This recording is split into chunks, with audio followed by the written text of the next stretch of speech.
Find somewhere comfortable. You don't need to sit up straight or hold anything in your mind. You don't need to remember a single word of what follows.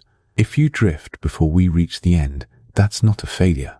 That's exactly what this is for. Just let the words arrive the way rain arrives, without any effort on your part, and let them pass through just as gently. Tonight we're going to travel somewhere quiet and strange. We're going to go inside a piece of silicon so small you could lose it in the grooves of your fingertip, and we're going to watch what happens there. The slow drift of electrons, the invisible walls that rise and fall, the gates that open and close billions of times each second in the dark interior of every chip that has ever powered a screen, a phone, a life. It is a story that begins in hot, fragile glass. It moves through jealousy and genius, and a December morning in New Jersey that changed the world so quietly that almost no one noticed. It goes deeper and deeper into matter, into the strange country where the ordinary rules of physics begin to soften and blur, where electrons stop behaving like tiny billiard balls and start behaving like something closer to weather, distributed, probabilistic, passing through walls. And at the end, it comes home, to this room, to the screen you may have been looking at before you closed your eyes, to the chemistry of your own brain and the particular quality of darkness that the body needs in order to truly rest. You don't need to follow closely. The ideas will arrive at their own pace. Some will settle, some will drift past. Either way, you are already somewhere quieter than you were a few minutes ago. We're in no hurry tonight. Before there were transistors, there were flames. Not literal flames, though the comparison is closer than you might think. The devices that powered the first electronic age, the vacuum tube, sometimes called a thermionic valve, worked by heating a thin wire filament until it glowed, until it was so hot that electrons literally boiled off its surface the way water evaporates from a kettle. That cloud of freed electrons hovering in the vacuum inside a sealed glass bottle was the raw material of early electronics. Everything depended on it. Every radio, every radar set, every early calculating machine drew its power from that hot, fragile, perpetually vulnerable glow. To understand why engineers in the 1940s were so desperate for something better, it helps to understand just how demanding and delicate that process actually was. The filament inside a vacuum tube had to be held at a temperature of several hundred degrees, sometimes approaching 1,000 degrees Celsius, continuously, for as long as the device was in use. The glass envelope around it had to be evacuated to a very deep vacuum, because any residual air would react with the hot filament and destroy it almost immediately. The electrodes inside, typically a cathode, a plate called the anode, and one or more grids of fine wire in between, had to be held in precise geometric relationship to each other, machined and assembled by hand, and then sealed inside that evacuated glass bottle with enough care that the vacuum would hold for months or years. Any vibration, any thermal shock, any small manufacturing defect could cause a failure, and failures were common. A vacuum tube in continuous operation might last a few thousand hours before the filament wore through, or the vacuum degraded, or one of the internal electrodes shifted slightly out of alignment, and the device simply stopped working. The way a vacuum tube actually controlled current is worth dwelling on because it is the problem the transistor was born to solve. Electrons boiling off the hot cathode form a diffuse cloud in the vacuum. Left alone, they drift toward the anode, the positive electrode, and a current flows.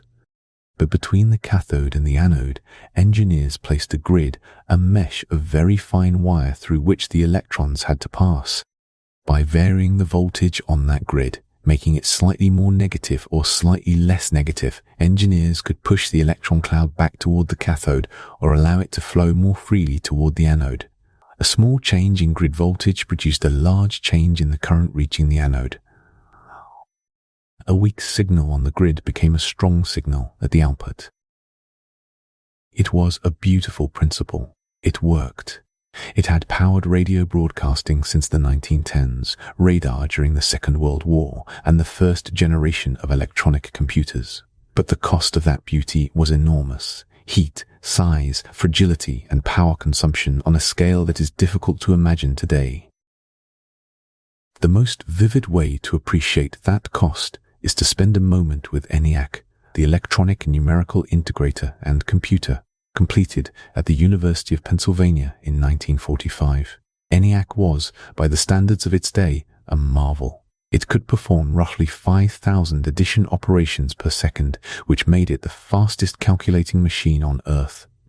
Engineers and scientists used it for ballistics calculations, weather prediction studies, and early nuclear research.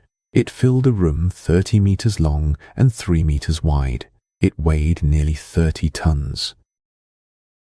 And it contained 17,468 vacuum tubes. Think about what that number means in practical terms.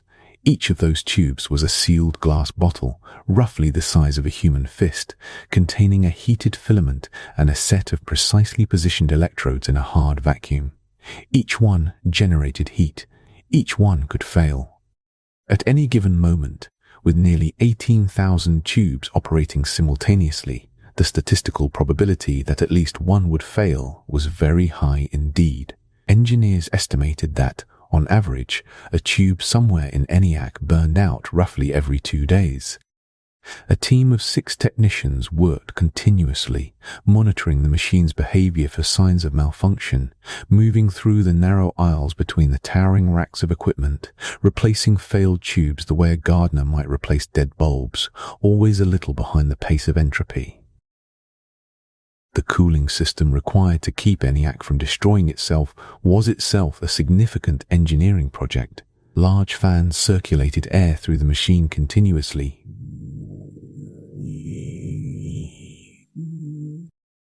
Even so, the heat generated by all those glowing filaments was substantial. ENIAC consumed about 150 kilowatts of electrical power, which is roughly equivalent to the power draw of a small neighborhood of houses. And ENIAC was, in a sense, a simple machine by the standards of what engineers already knew they needed. The calculations required for nuclear physics, for aerodynamics, for the emerging science of digital communication demanded something far faster, far more reliable, and far more compact. The vacuum tube, however refined, was a dead end. It could not be made small enough. It could not be made reliable enough. It could not be made cheap enough.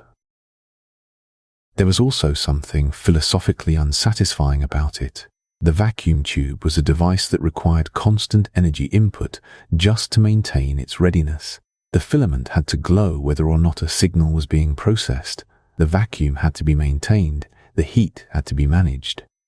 It was a device that was always, in some sense, straining. What engineers wanted was something that could sit quietly at room temperature, requiring no warm-up time, no heater current, no vacuum, no fragile glass shell. Something that could control the flow of electrons through solid matter itself, using the properties of the material rather than the behavior of a hot cloud in empty space. The theoretical groundwork for such a device had been laid, tentatively, in the 1930s.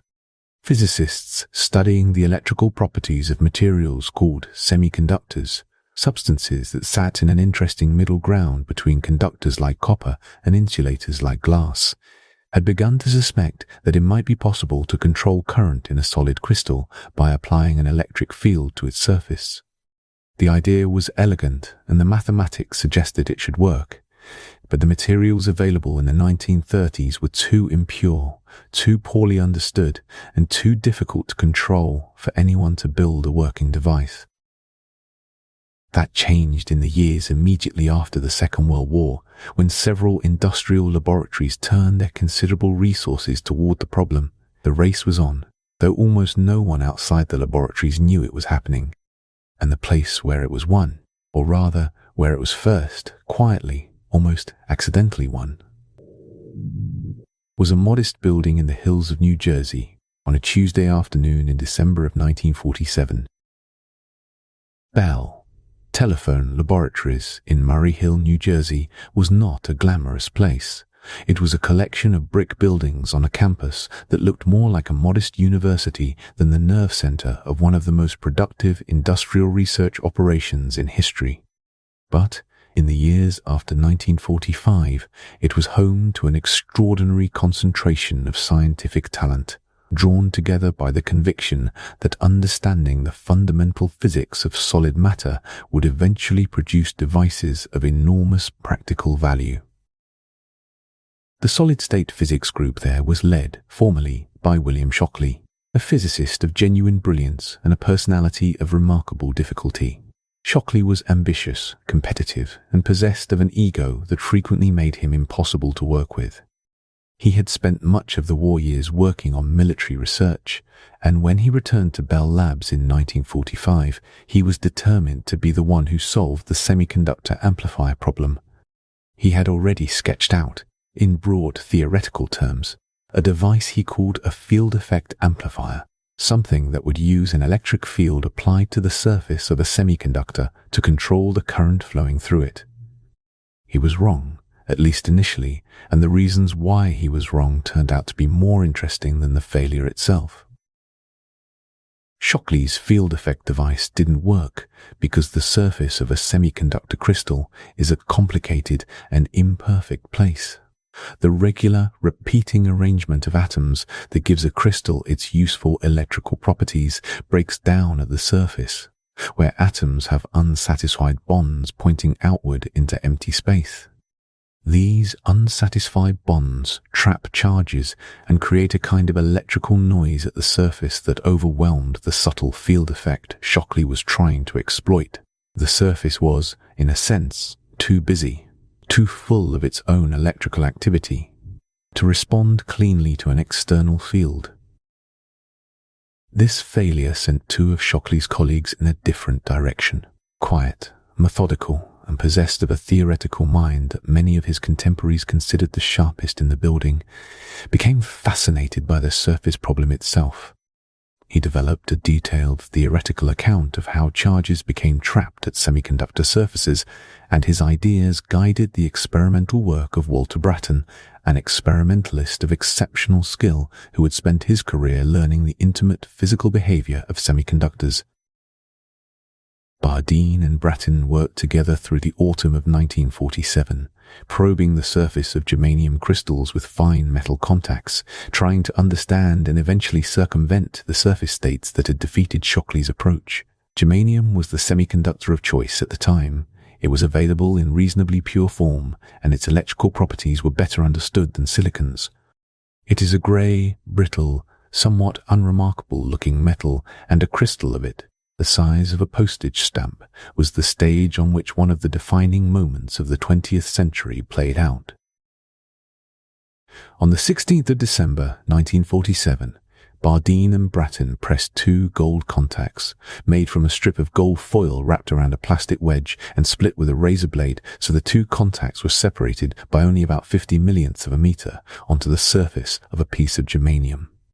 They connected one contact to a small input signal and the other to an output circuit, and they applied a small voltage to the germanium crystal itself through a third contact.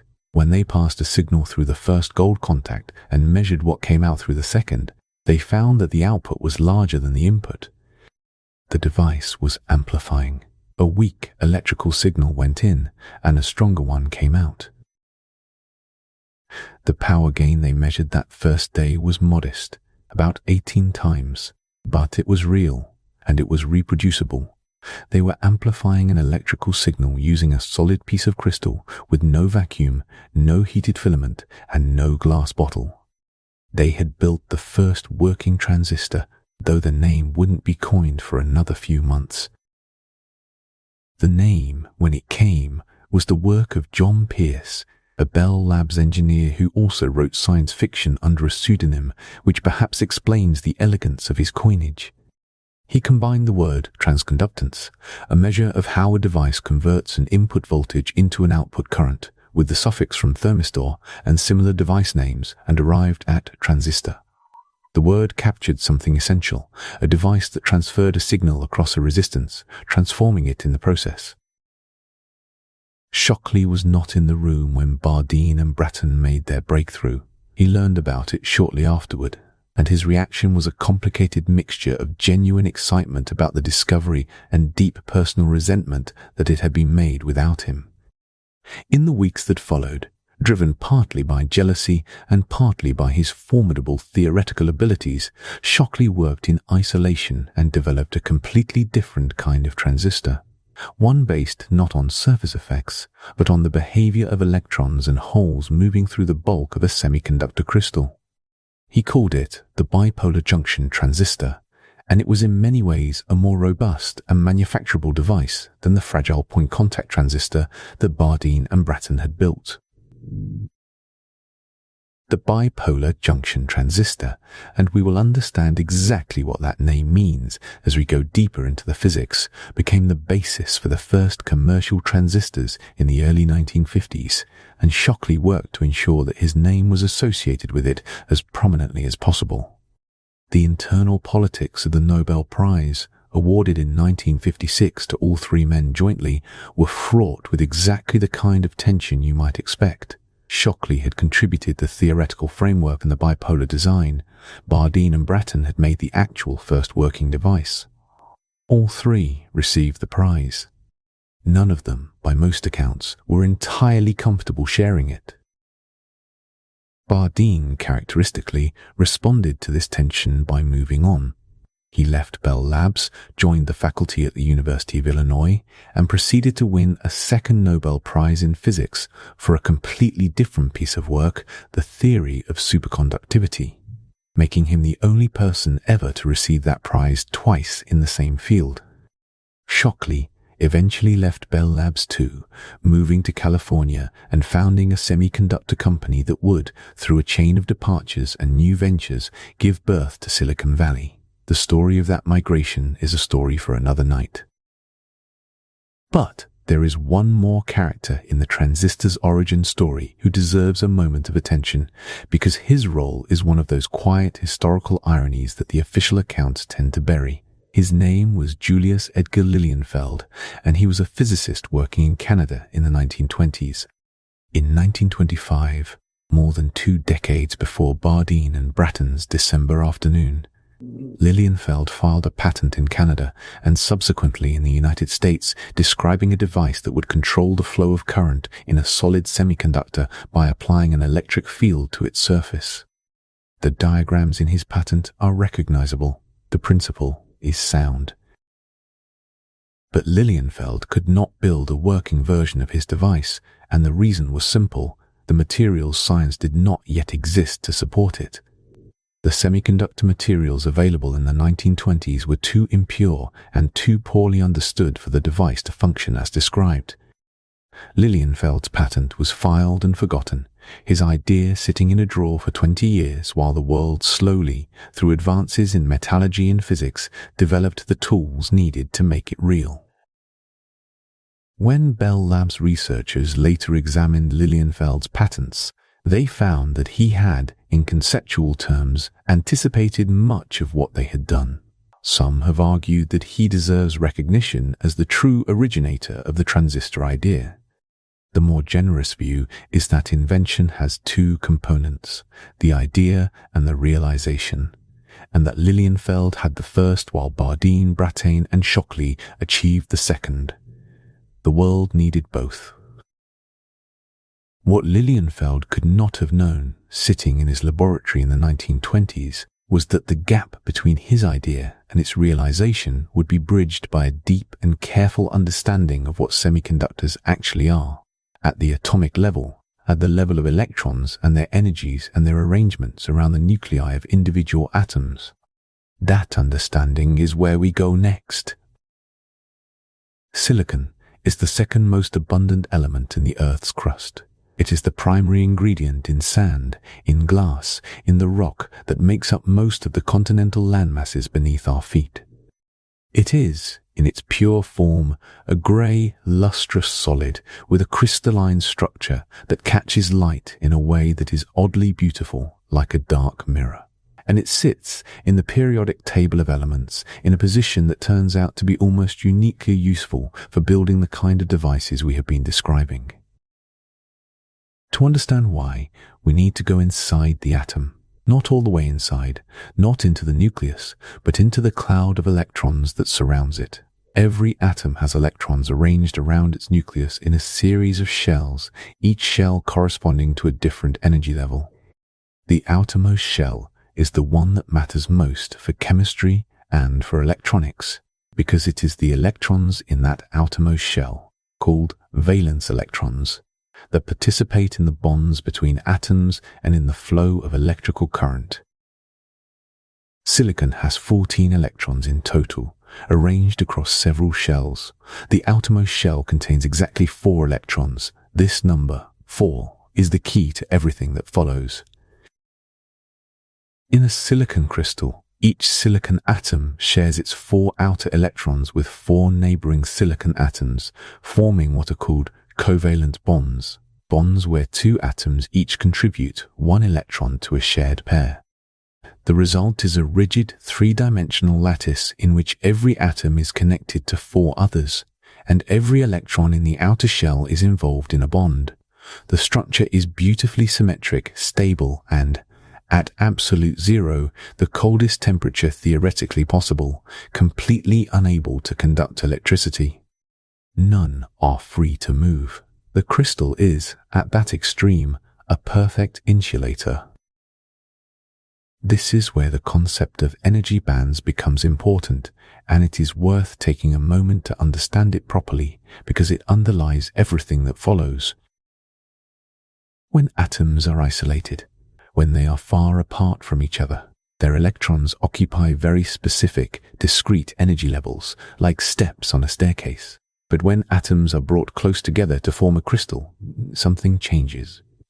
The electrons from neighboring atoms interact with each other, and those sharp, discrete energy levels blur and spread into broad ranges of allowed energies. Physicists call these ranges energy bands. In a solid material, there are 2 bands that matter most. The first is called the valence band. This is the range of energies occupied by the electrons that are bound to their atoms, participating in chemical bonds, doing the structural work of holding the crystal together. The second is called the conduction band. This is the range of energies available to electrons that have been freed from their bonds and are able to move through the crystal, carrying electrical current.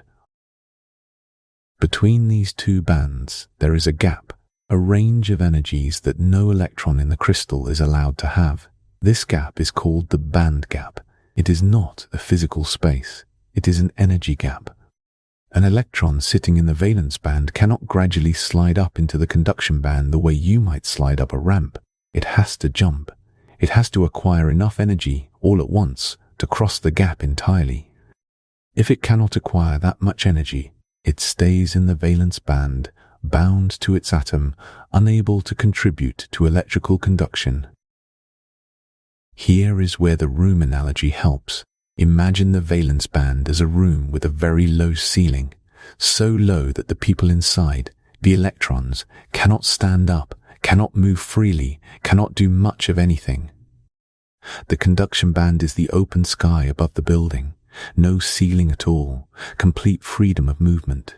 But between the room and the open sky is a solid concrete floor of a certain thickness.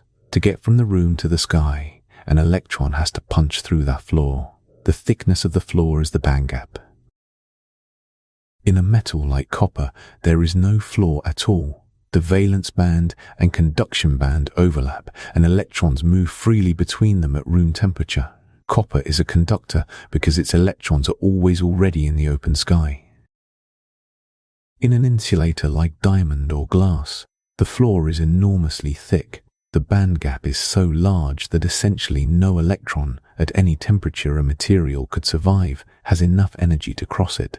The room stays full of stationary electrons, the sky stays empty, and no current flows. Silicon sits between these 2 extremes. Its band gap is approximately 1.1 electron volts wide. An electron volt is a very small unit of energy. It is the energy an electron gains when it is accelerated through a voltage difference of 1 volt. 1.1 electron volts is large enough that at room temperature, the vast majority of silicon's electrons remain in the valence band, bound to their atoms. But it is small enough that a meaningful minority of them, a small but not negligible fraction, have enough thermal energy from the warmth of the room itself, to jump across the gap into the conduction band. At room temperature, in a piece of perfectly pure silicon, roughly 1.5 times 10 to the power of 10 electrons per cubic centimeter have made that jump. That is about 15 billion electrons per cubic centimeter that are free to move and carry current. That sounds like a large number until you realize that there are approximately 5 times 10 to the power of 22 silicon atoms in that same cubic centimeter.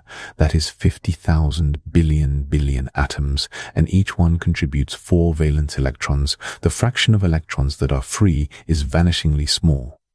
Pure silicon is a very poor conductor.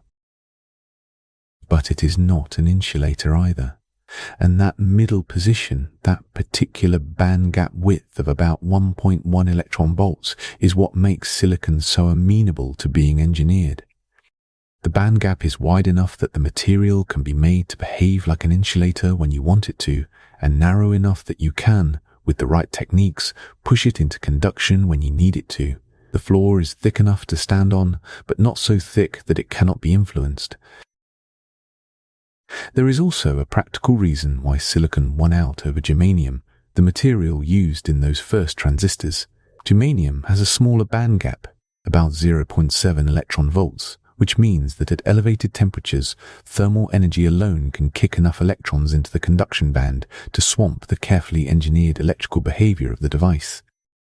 Germanium transistors become unreliable at temperatures above about 70 degrees Celsius, which is not an unreasonable temperature for a device sitting inside a warm piece of electronics. Silicon's larger band gap keeps it well behaved up to about 150 degrees Celsius, making it far more suitable for real-world applications. There is also the matter of silicon's natural oxide. When silicon is exposed to oxygen, it forms a thin, stable layer of silicon dioxide on its surface, a material that is an excellent electrical insulator. This natural oxide layer turns out to be extraordinarily useful in transistor manufacture, as we will see. Germanium does not form a comparably stable or useful oxide. Silicon's chemistry, in this respect, is almost tailored for the job. And so it was that silicon, common, abundant, sitting quietly in the sand under our feet, became the foundation of the digital age. Not because it was exotic or rare or difficult to obtain, but because its atomic structure placed it in exactly the right middle ground, between conducting and insulating, between too easily excited and too stubbornly bound, between the room with the low ceiling and the open sky. The next step was learning how to engineer that middle ground deliberately, how to reach into the crystal lattice and nudge it, atom by atom, toward exactly the electrical behavior you needed. There is a word that engineers use for what they do to silicon to make it useful, and it is a word with an edge of darkness to it. They call it doping. To appreciate what doping actually does, we need to return to that image of the silicon crystal lattice, every silicon atom bonded to 4 neighbors, every outer electron accounted for, the whole structure in a kind of perfect, electrically inert equilibrium. The crystal, in its pure state, is too balanced to be useful. What engineers need is imbalance, a deliberate excess or deficit of electrons in specific regions of the material, which can then be exploited to control the flow of current. The way this imbalance is introduced is by replacing a small number of silicon atoms in the lattice with atoms of a different element, one that has either one more or one fewer electron in its outermost shell than silicon does. Consider phosphorus. Phosphorus sits just to the right of silicon in the periodic table, and its outermost shell contains 5 electrons rather than silicon's 4. When a phosphorus atom is introduced into the silicon crystal lattice, slipping into a position that a silicon atom would normally occupy. It forms bonds with its 4 silicon neighbors using 4 of its 5 outer electrons. But the 5th electron has no bond to participate in. It is not needed for the crystal structure. It is, in a sense, left over. This 5th electron is still loosely attracted to the phosphorus nucleus, but the attraction is weak, much weaker than the bond energies that hold the other 4 electrons in place. At room temperature, the thermal energy of the crystal is more than enough to shake this 5th electron free from the phosphorus atom entirely. It drifts away into the conduction band, free to move through the crystal and carry electrical current. The phosphorus atom, having lost an electron, becomes a positively charged ion, but it is locked into the crystal lattice and cannot move. Only the freed electron moves. This is N-type silicon. The N stands for negative, referring to the charge of the dominant mobile charge carriers, free electrons, each carrying a negative charge. The phosphorus atoms are called donor atoms because they donate electrons to the conduction band. Now consider the opposite case.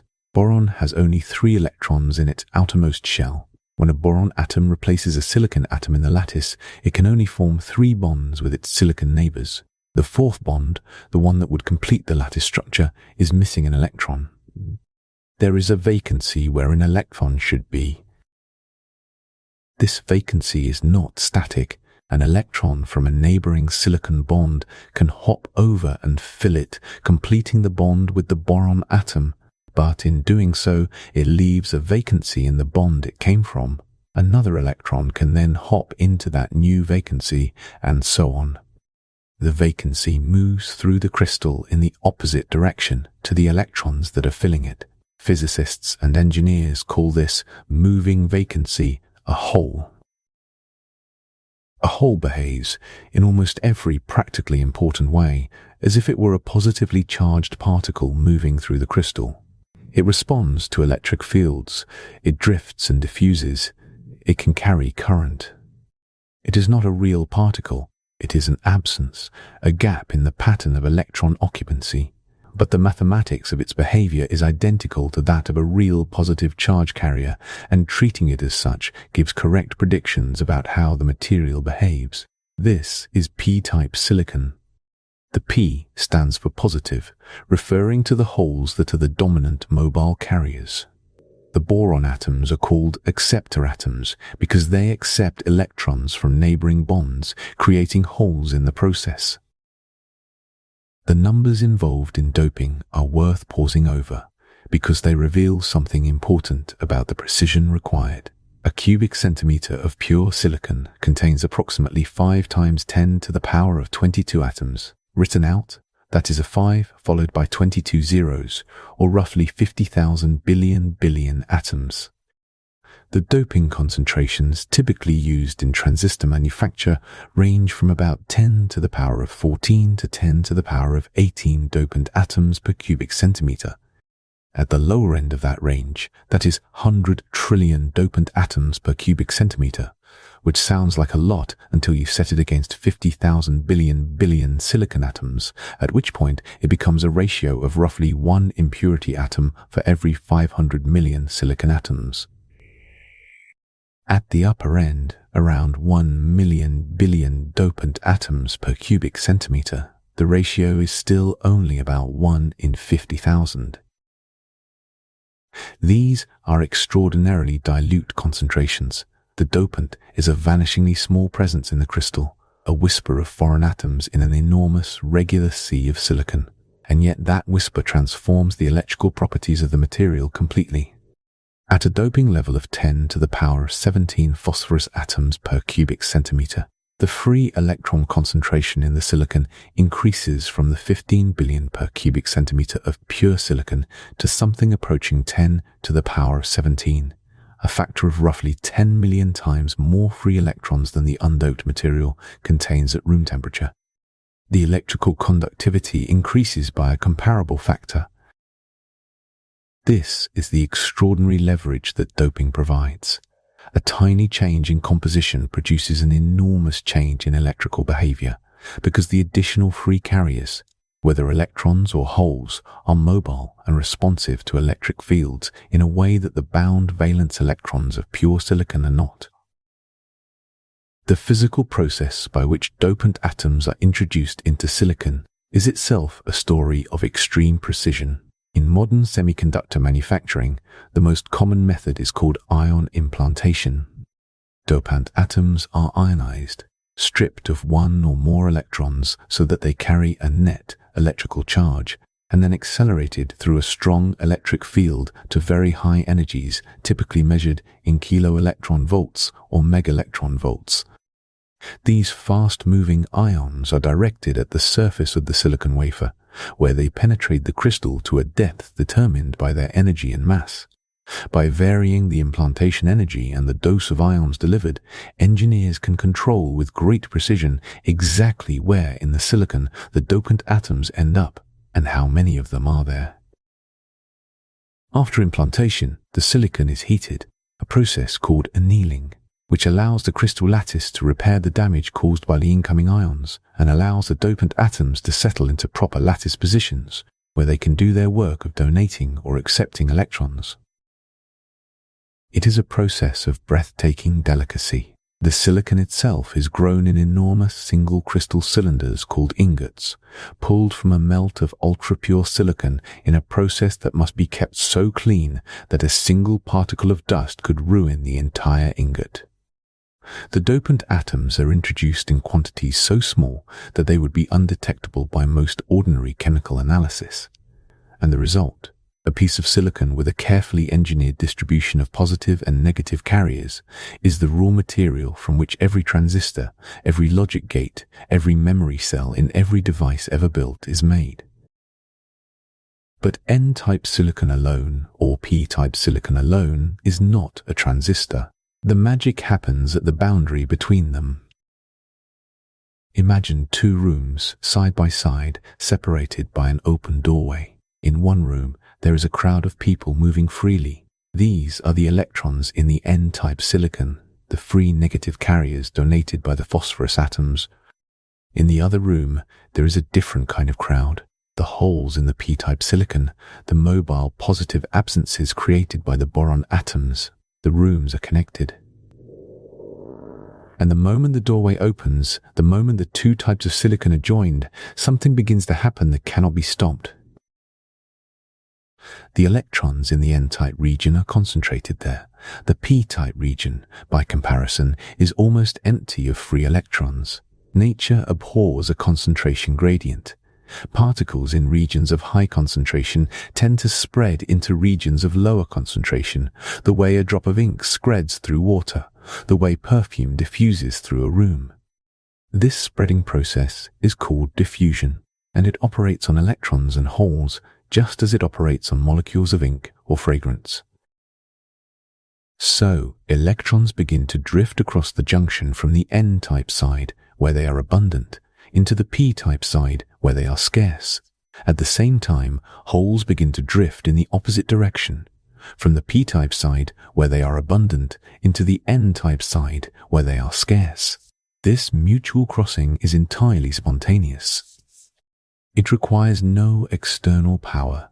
It is simply the natural tendency of concentrated things to spread out. But as these carriers cross the junction, something else happens. When an electron from the N side drifts into the P side, it encounters a hole, a vacancy in the electron structure of the crystal, and fills it. The electron and the hole combine and annihilate each other in the sense that both cease to exist as mobile charge carriers. The electron is no longer free. It has settled into a bond. The hole is no longer mobile. It has been filled. This process is called recombination. Recombination near the junction removes mobile carriers from the region on both sides of the boundary. As electrons leave the N-type material near the junction, they leave behind their phosphorus donor atoms, which are now positively charged ions. They have given up their donated electrons and are left with a net positive charge fixed in the crystal lattice, unable to move. As holes leave the P-type material near the junction, they leave behind their boron acceptor atoms, which are now negatively charged ions. They have accepted electrons from the holes that have recombined and are left with a net negative charge equally fixed. The result is a thin region on either side of the junction that has been stripped of its mobile charge carriers and is populated instead by immobile charged ions. On the N side of the junction, there is a layer of fixed positive ions.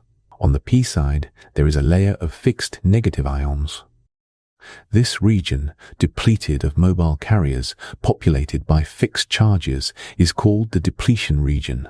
In a typical silicon junction, it extends a few micrometers on either side of the boundary, though the exact width depends on the doping concentrations on each side.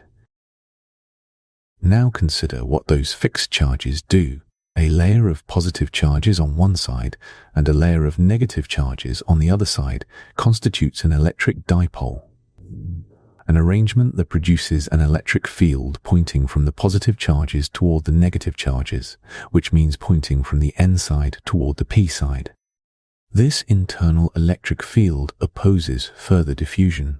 As more electrons try to drift from the N side into the P side, the electric field pushes back against them. It is pointing in the direction that would push negative charges back toward the N side. As more holes try to drift from the P side into the N side, the electric field similarly opposes them. Eventually, the electric field that has built up from the accumulated fixed ions becomes strong enough to exactly balance the tendency of the carriers to diffuse. The system reaches equilibrium. Diffusion and drift balance each other precisely, and no further net movement of carriers occurs. The junction sits quietly, the depletion region holding its shape, the internal electric field maintaining its steady opposition to any further mixing. This equilibrium state corresponds to a voltage difference across the depletion region, a potential difference between the N side and the P side that has been built up entirely by the internal physics of the junction, with no external power applied. In silicon, this built-in voltage, sometimes called the contact potential or the built-in potential, is typically somewhere between about half a volt and about 9/10 of a volt, depending on the doping concentrations on each side. For a commonly used doping level of around 10 to the power of 17 atoms per cubic centimeter on each side, it comes out to roughly 6 to 7/10 of a volt. That number, 6 to 7/10 of a volt, is not arbitrary, and it is worth understanding where it comes from because it is the transistor's fundamental off switch. It represents the height of an energy hill that charge carriers would have to climb to cross the junction spontaneously. Electrons on the N side, looking toward the P side, face a hill 6 to 7/10 of a volt high. Holes on the P side face an equivalent hill in the opposite direction. At room temperature, the thermal energy available to most carriers is not enough to climb that hill. The depletion region itself is remarkably thin. A few micrometers, a few millionths of a meter, is a typical width. To put that in perspective, a human hair is roughly 70 to 100 micrometers in diameter, so the depletion region is perhaps 1/20th to 1/30th of the width of a hair.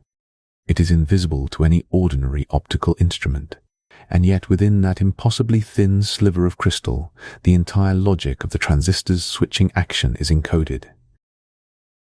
The depletion region is, in a sense, the transistor's natural resting state, the default condition of the junction when no external influence is applied. It is a self-assembled structure created spontaneously by the physics of diffusion and electrostatics, requiring no engineering beyond the initial act of joining N-type and P-type material. And having built it, nature also provides the mechanism by which it can be manipulated, enlarged or shrunk, the barrier raised or lowered, simply by applying an external voltage to the junction. That mechanism is the switch. The depletion region sits at the heart of the junction like a wall that was built by physics itself without any human instruction the moment the two types of silicon were brought together. And now the question is, how do you move that wall? How do you raise it higher or lower it or dissolve it entirely? The answer is almost elegantly simple. You apply an external voltage, you connect a battery or a voltage source to the two sides of the junction, and depending on which way you connect it, you either reinforce the wall or undermine it. Consider first what happens when you connect the positive terminal of your voltage source to the N-type side of the junction and the negative terminal to the P-type side. This is called reverse bias, and it works in the same direction as the junction's own internal field. Remember that the internal electric field in the depletion region points from the N side toward the P side, from the positive fixed ions toward the negative fixed ones. The external voltage you have applied does the same thing. It pulls electrons in the N-type material toward the positive terminal, away from the junction. It pushes holes in the P-type material toward the negative terminal, also away from the junction. Both types of carrier are being pulled away from the boundary. As carriers retreat from the junction on both sides, the depletion region widens. The zone that is stripped of mobile carriers grows broader, and as it grows broader, the potential barrier it represents grows higher. The wall gets taller. The practical result is that almost no current flows.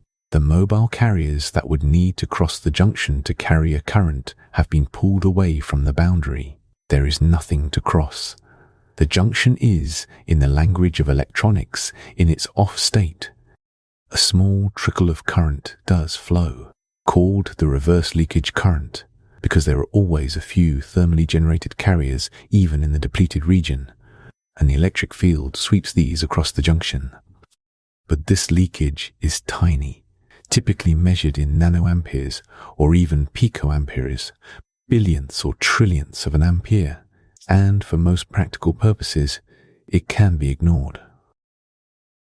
Now consider the opposite connection, positive terminal to the P-type side, negative terminal to the N-type side. This is forward bias, and it works against the junction's internal field. The external voltage now opposes the built-in potential. It pushes electrons in the N-type material toward the junction, and pushes holes in the P-type material toward the junction from the other side. Both types of carrier are being driven toward the boundary rather than away from it. As they accumulate near the junction, the depletion region narrows. The zone stripped of mobile carriers shrinks. The potential barrier gets lower. As long as the applied forward voltage is significantly less than the built-in potential, less than about 6 to 7/10 of a volt in silicon, the barrier is reduced but still substantial, and very little current flows. But as the applied voltage approaches and then exceeds the built-in potential, the barrier becomes so low that large numbers of electrons can cross from the N side into the P side, and large numbers of holes can cross in the opposite direction. The current rises steeply, not linearly, but exponentially. A small increase in voltage above that threshold produces a very large increase in current. The junction is, in the language of electronics, in its on state. This sharp transition from almost no current below about 7/10 of a volt to a large and rapidly growing current above it is the foundation of the transistor's switching behavior. The junction is either effectively open or effectively closed, depending on the voltage applied to it. And in a transistor, a small control signal applied to a third terminal determines which state the junction is in, allowing a tiny electrical input to control a much larger electrical output. The bipolar junction transistor that Shockley developed in 1948 uses this principle with two junctions arranged back to back, a sandwich of N-type, P-type, and N-type silicon, or alternatively P-type, N-type, and P-type. The middle layer, called the base, is very thin and lightly doped. A small current injected into the base forward biases one junction and influences the conditions at the other, allowing a large current to flow between the outer two layers, the emitter and the collector, in proportion to the small base current. The transistor amplifies. A small signal controls a large one. But the bipolar junction transistor, for all its usefulness, requires a continuous current into the base to maintain the on state. That continuous current represents continuous power consumption, which generates heat and limits how densely transistors can be packed together. What engineers needed, especially as they began to dream of putting millions and then billions of transistors onto a single chip, was a device that could switch without requiring any sustained current at its control terminal. That device was the metal oxide semiconductor field effect transistor, commonly called the MOSFET, and it was developed at Bell Labs between 1955 and 1960, building on both Shockley's original field effect concept and the practical lessons learned from a decade of working with semiconductor junctions. The MOSFET's key innovation is an insulating layer. In a typical MOSFET, the semiconductor body, a piece of P-type silicon in the most common variety, has two small regions of N-type silicon embedded in it near the surface, separated by a short stretch of P-type material called the channel. Above the channel, separated from the semiconductor by a thin layer of insulating silicon dioxide, sits a metal or polysilicon electrode called the gate. When no voltage is applied to the gate, the channel region beneath it is P-type silicon. The N-type source and drain regions on either side of the channel are separated from it by junctions that are either unbiased or reverse biased, and no current can flow between source and drain. When a positive voltage is applied to the gate, the electric field from that voltage penetrates through the thin insulating oxide layer and into the semiconductor beneath it. This field attracts electrons, negative carriers, from the surrounding P-type silicon toward the surface directly under the gate. If the gate voltage is high enough electrons are attracted to the surface that they actually outnumber the holes in that region, converting a thin layer of the P-type channel into effectively N-type material. A conducting channel of electrons forms, connecting the N-type source to the N-type drain. Current can now flow freely between them. The device is on. The beauty of this arrangement, and the reason the MOSFET became the dominant transistor technology for integrated circuits, is that the gate is separated from the semiconductor by the insulating oxide. No current flows into the gate. The gate simply creates an electric field, and that field does the work of opening and closing the channel. In the steady state, whether on or off, the gate draws almost no current and consumes almost no power. The only power consumed is during the brief moment of switching, when charge is moved onto or off the gate capacitance. Extraordinarily energy efficient, especially when switching at moderate speeds. It also makes the MOSFET extraordinarily scalable. To pack more transistors onto a chip, you make each one smaller, and the MOSFET's behavior depends primarily on the geometry of the gate and channel, the length of the channel, the thickness of the oxide, the area of the gate. Make these dimensions smaller, and the transistor switches faster, consumes less energy per switch, and occupies less space. The pressure to make them smaller has driven semiconductor manufacturing for 60 years, and it has taken the transistor from devices measured in millimeters down to structures measured in nanometers, 1,000,000 times smaller. And at those scales, the physics of the device changes in ways that are subtle, strange, and deeply tied to the quantum nature of the electron itself. For most of the history of the transistor, the physics governing its behavior could be described using classical concepts: electric fields, charge densities, current flow, voltage barriers. Electrons were treated as small, definite particles moving through the crystal in response to forces. The picture was not quite accurate at the deepest level, but it was accurate enough. The transistor worked as predicted, and the predictions were good. That changed as transistors shrank below about 10 nanometers. 10 nanometers is roughly the width of 50 silicon atoms placed side by side. At that scale, the classical picture begins to dissolve, and the quantum nature of the electron, always present, but previously small enough in its effects to be safely ignored. To understand what changes at this scale, it helps to understand something about what electrons actually are at a fundamental level. Electrons are not tiny hard spheres following definite paths through the crystal. They are quantum objects, which means their behavior is governed by probability. An electron does not have a single definite position and a single definite velocity at the same time. Instead, it is described by what physicists call a wave function. A wave function, to give it its plain description, is a mathematical object that tells you the probability of finding the electron at any given location. The electron is, in a sense, smeared out over a region of space. It is more likely to be found in some places than others, but it does not have a single definite location until it is actually measured. This probabilistic nature of the electron's position has a consequence that is deeply counterintuitive but very well established experimentally: quantum tunneling. Tunneling is the phenomenon by which an electron can pass through an energy barrier that, classically, it should not have enough energy to cross. In the classical picture, if an electron is rolling toward a hill, an energy barrier, and it does not have enough energy to climb to the top of the hill, it simply bounces back. It cannot cross. But in quantum mechanics, the electron's wave function does not stop abruptly at the base of the hill. It extends into the barrier, decaying exponentially as it goes. If the barrier is thin enough, the wave function reaches the other side with a small but non-zero amplitude, which means there is a small but non-zero probability of finding the electron on the other side of the barrier, even though it did not have enough energy to go over the top. The electron has passed directly through the barrier. This is tunneling.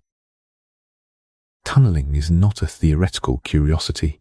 It is a real, measurable, industrially significant phenomenon that becomes a dominant effect in transistors at the nanoscale, and it creates two distinct engineering problems.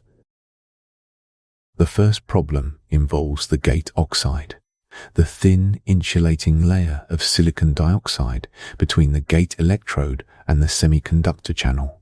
In the transistor's on state, this oxide layer is not supposed to conduct. It is the insulator that allows the gate to create an electric field without drawing any current. But if the oxide layer is too thin, electrons from the gate or from the channel can tunnel through it, creating a leakage current even when the transistor is supposed to be blocking. In the 1990s and early 2000s, as transistors shrank rapidly, engineers thinned the gate oxide to keep the gate in close enough proximity to the channel to control it effectively. By the early 2000s, some gate oxide layers had been thinned to barely 2 nanometers, the width of roughly 8 or 9 silicon atoms. At that thickness, tunneling leakage became a serious problem. Electrons were passing through the insulator in significant numbers, wasting power and generating heat, even when transistors were nominally off. The engineering response to this problem was elegant. Rather than continuing to thin the silicon dioxide, engineers switched to a different insulating material, one with a higher dielectric constant. The dielectric constant of a material is a measure of its ability to store electric field, to allow a strong electric field to build up within it without requiring as much charge on the electrodes. A material with a high dielectric constant can provide the same degree of electrical control over the channel as a thin layer of silicon dioxide, but from a physically thicker layer.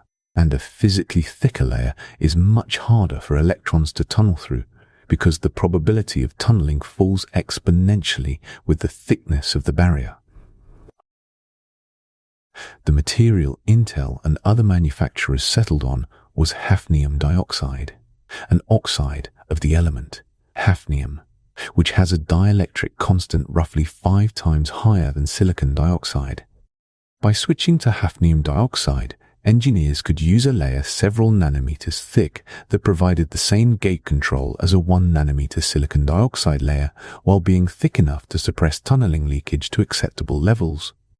Intel introduced hafnium dioxide gate dielectrics in 2007, in what was described at the time as the most significant change in transistor materials in 40 years. The second problem is more fundamental, and it has to do with the channel itself. As the channel length, the distance between source and drain beneath the gate, shrinks below about 10 nanometers, the gate electrode begins to lose its ability to control what is happening in the channel. In a long channel, the gate's electric field dominates the region it sits above, and the source and drain are far enough away that their own electric fields do not significantly interfere with the channel. But in a very short channel, the source and drain are so close together that their electric fields reach across the entire channel, partially overriding the gate's control. The gate loses its grip. The transistor becomes harder to turn off cleanly, and leakage current flows between source and drain even when the gate voltage is at zero. Engineers call this short channel effect, and addressing it has driven some of the most significant architectural changes in transistor design of the past decade. The key insight is that you can improve gate control by wrapping the gate around more of the channel, by surrounding the channel on more sides so that the gate's field reaches the channel from multiple directions simultaneously, and the source and drain fields are better screened. The first step in this direction was the FinFET, a transistor architecture where the channel is formed in a thin vertical fin of silicon, and the gate wraps around three sides of the fin like a horseshoe. Intel introduced FinFETs in 2011 at the 22-nanometer process node, and the improvement in gate control was substantial. But the logical endpoint of wrapping the gate around more of the channel is to wrap it around all four sides, to have the gate completely surround a thin ribbon or wire of silicon, with the channel running through the middle and the gate enclosing it on every face. This architecture is called the gate all-around transistor, sometimes abbreviated as GAA, and it represents the current frontier of transistor design. Intel's 2022 manufacturing process, known as Intel 20A, introduced gate all-around nanoribbons. Transistors where the channel is a thin, flat ribbon of silicon, typically just a few nanometers thick, with the gate material deposited around all four of its sides. The effective channel length in these devices is below 5 nanometers. The gate's control over the channel is as complete as it is physically possible to achieve with a surrounding electrode. Leakage is suppressed to levels that would have seemed impossible a decade earlier. At these dimensions, another quantum effect also becomes significant. When a piece of silicon is made very thin, a few nanometers in one or more dimensions, the electrons in it are physically confined. They cannot be found outside the thin slab or ribbon of crystal. This confinement changes the allowed energy levels for those electrons in a measurable way. It shifts the energies at which electrons can exist, and therefore shifts the voltage at which the transistor switches between on and off. Engineers working at these scales have to account for these quantum confinement effects in their device models, adjusting the design to compensate for shifts in threshold voltage that would not exist in a larger device. There is something quietly remarkable about all of this. The transistor began as a device that could be understood entirely in terms of classical physics: electric fields, charge densities, the motion of particles. It has become, at its smallest scales, a device where the quantum nature of the electron is not a correction or an approximation, but the primary physics, the wall that an electron passes through rather than climbing over, the energy levels that shift because the crystal is too thin for the electron to forget it is confined, the insulating layer that must be chosen not just for its chemistry but for its quantum mechanical opacity to electrons. And billions of these devices, each one a tiny, exquisitely engineered quantum system, are switching on and off right now inside the chip that may be resting beside you or beneath the screen you looked at before you closed your eyes, switching at speeds of billions of cycles per second, generating in their collective rhythm the patterns that become numbers, the numbers that become images, the images that become light. It is to that light, and what it does to the brain behind your eyes, that we turn now. Somewhere inside a modern processor, the kind that might sit inside a laptop or a phone or the small streaming device attached to a television, there are between 10 billion and 100 billion transistors. The exact number depends on the chip and the year it was made, but the order of magnitude is consistent across the high-end devices of the mid-2020s. 100 billion. That is roughly the number of stars in the Milky Way galaxy packed into a piece of silicon smaller than a postage stamp. Each one of those transistors switches between on and off. Each switching event is a single binary decision. Current flows, or it does not. 1 or 0. And each transistor switches not once or twice a second, but billions of times a second, following the rhythm of the processor's clock. At 3 billion cycles per second, which is a typical clock speed for a modern processor, each transistor is making 3 billion binary decisions every second. The collective output of 100 billion transistors, each making 3 billion decisions per second, is a number so large it becomes almost meaningless as a number. But its consequences are entirely familiar. It is the image on a screen. It is the note from a speaker. It is the word appearing on a page. It is worth tracing just once, the full chain from transistor switch to photon of light, because the connection is more direct than it might seem. In a processor, the transistors are organized into logic gates, circuits that perform basic logical operations like AND, OR, and NOT, combining the outputs of 2 or more transistors to produce a result that depends on their inputs in a precisely defined way. Logic gates are combined into arithmetic units, memory cells, and signal processors. These circuits, operating in concert, manipulate binary numbers, streams of ones and zeros, with extraordinary speed.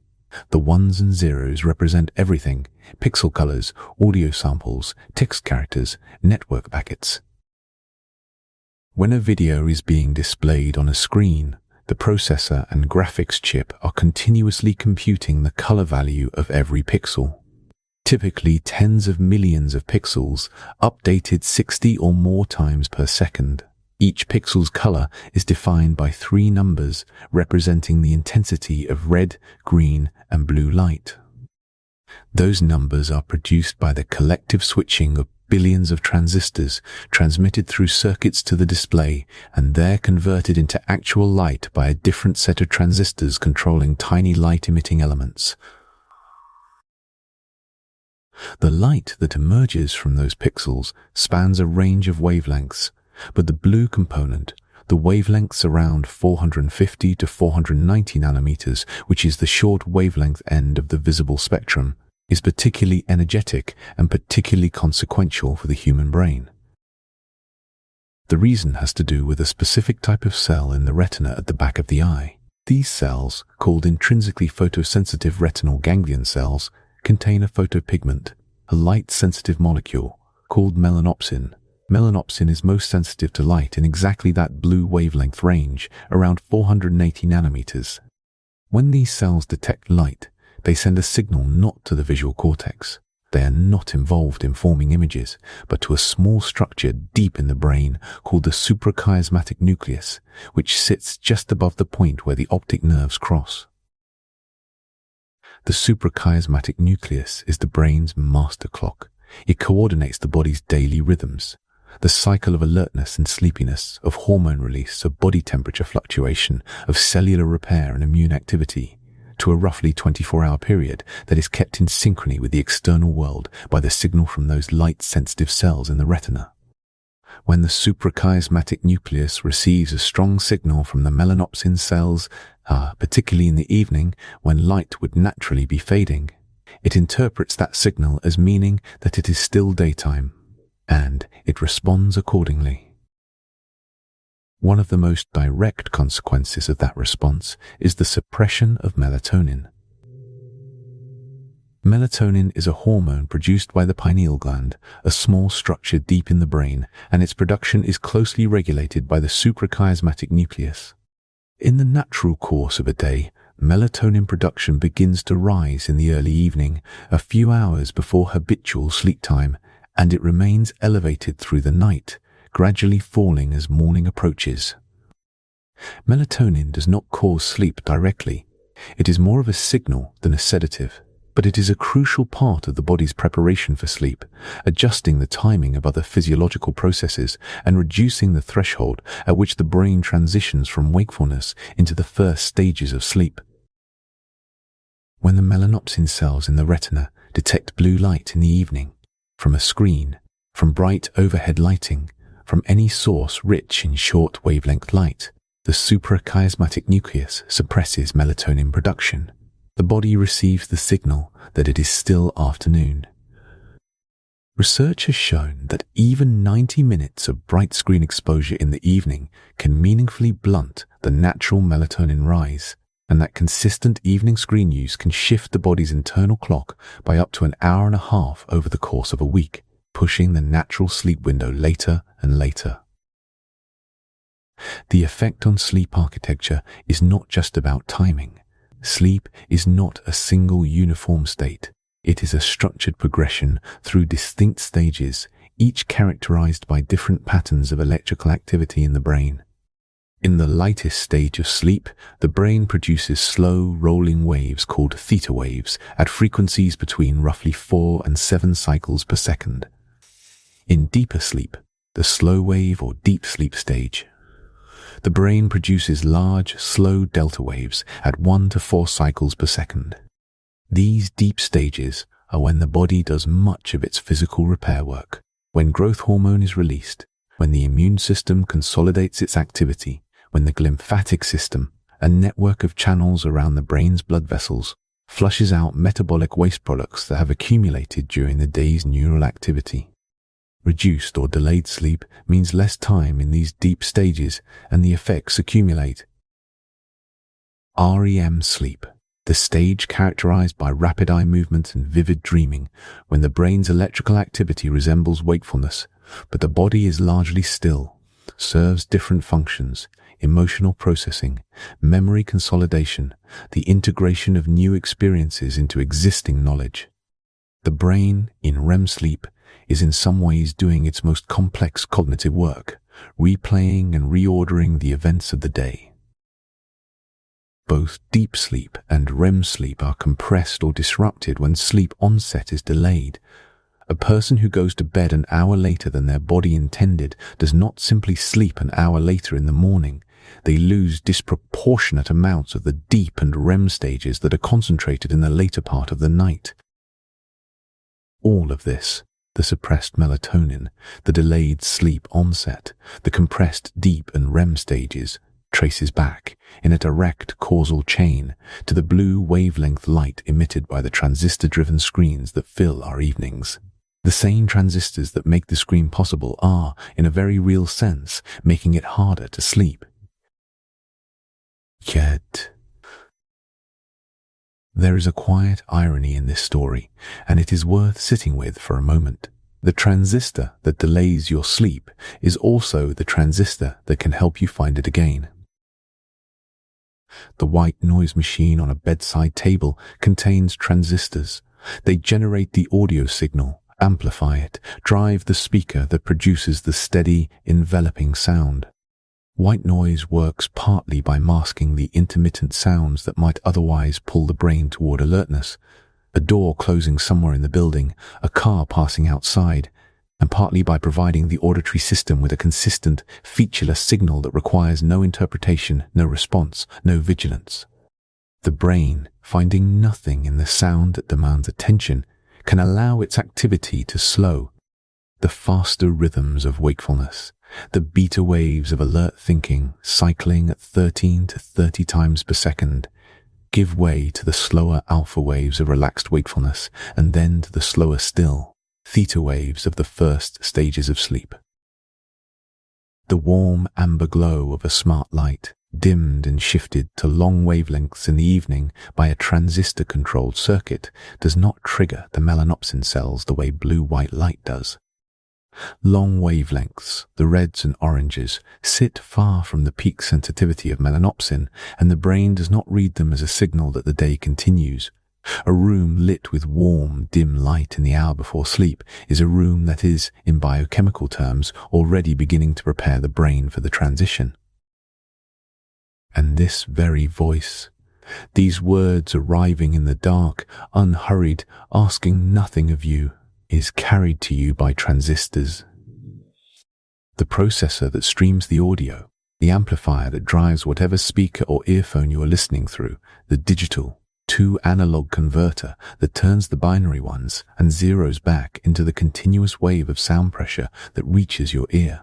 All of it is transistors, switching on and off billions of times each second in the service of something slow and quiet and still. There is something worth holding gently in that thought.